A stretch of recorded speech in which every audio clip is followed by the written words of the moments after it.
How's everybody else? Everyone I associate with is thriving in abundance, limitless.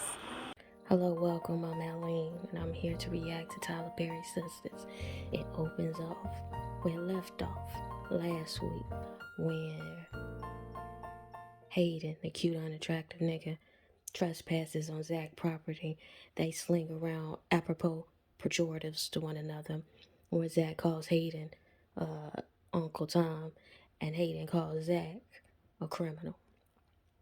Then Hayden goes into this soliloquy about how he's going to find out how he did his trading and how he'll ease up off Zach if he'll leave Fatima alone. Zach says no.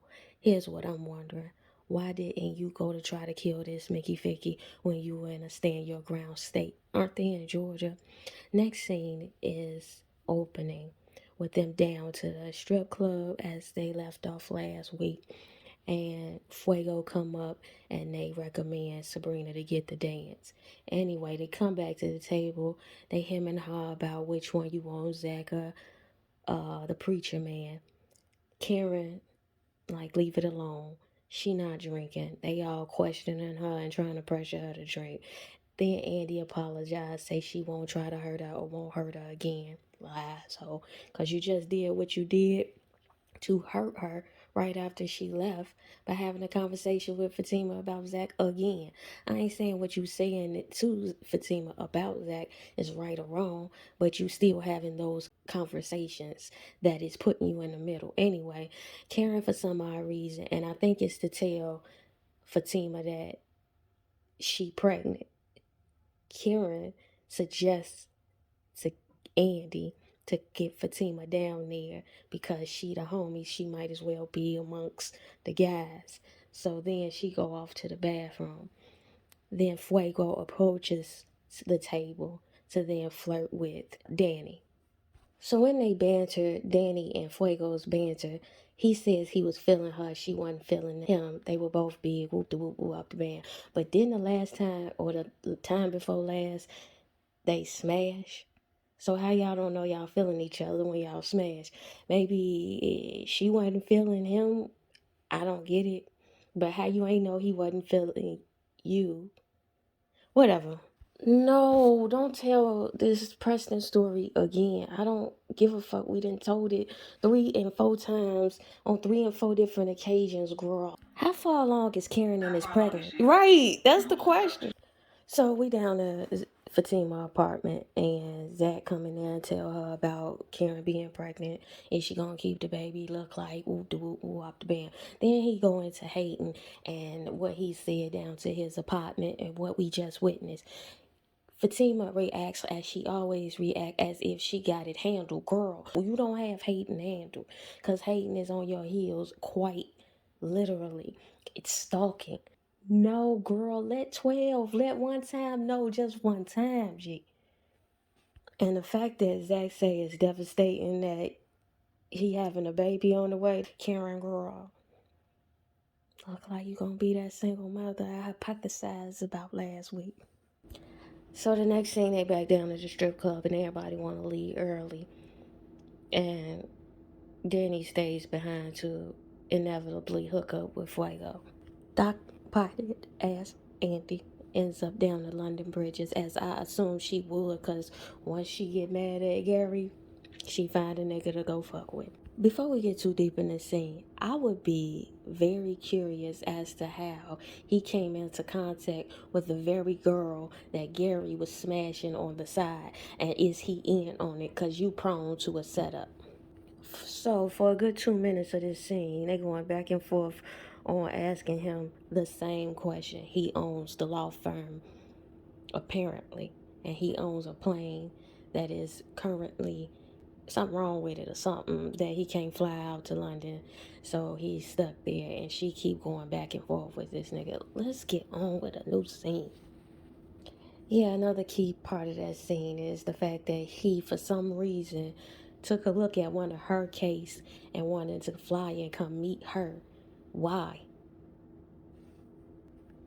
I'm always confused with this show. as documented by prior reactions,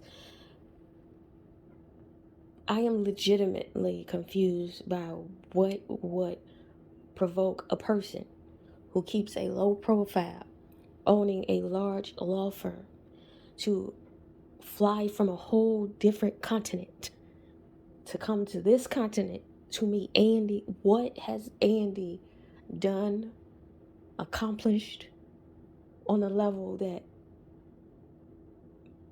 wants you to exert that type of effort to meet her? But I'm gonna stop questioning it. I'm learning not to be deep. I'm learning to be more superficial to get along. Y'all know the new Matrix came out. I think I'm gonna take the blue pill just so I can just go through this life more smoothly. Next scene opens with Danny and Fuego entering Danny's apartment. As I suspected would happen last week with her being dissatisfied with the communication between her and Preston. So, let's watch what happens. What? So he break out dancing for her. Girl, stop. They do got a lot of chemistry though. The way he's ran away. Anyway, so the next thing was down to the currency exchange where Sabrina and Maurice converse about Q, what we already saw. And Maurice considers him having a problem. So I guess he's not really that bad. So I guess Tyler Perry's pen in the future will rewrite Q to be a good man. Sabrina is showing a correlation between Maurice's father being in jail and on drugs, and maybe that's who he trying to save by being attracted to Q. And then it discussed that she had a conversation with his mother when he was in the hospital, and the mother basically said he deserved what he got. Next scene. Did he?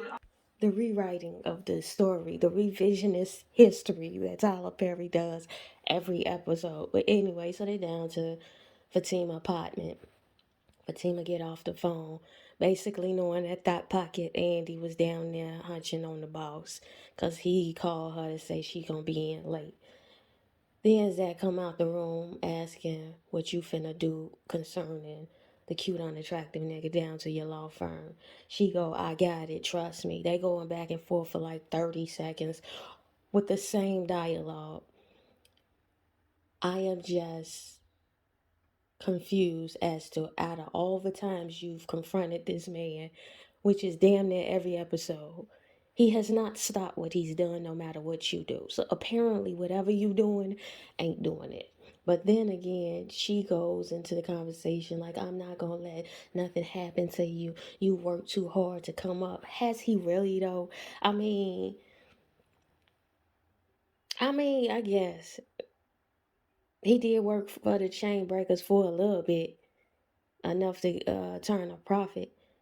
But after that, it's back to regular Zach. I mean, one stint on one house, cleaning up a house, and then hitting a inside a trading lottery. That's the come up. I mean, that's the hard work.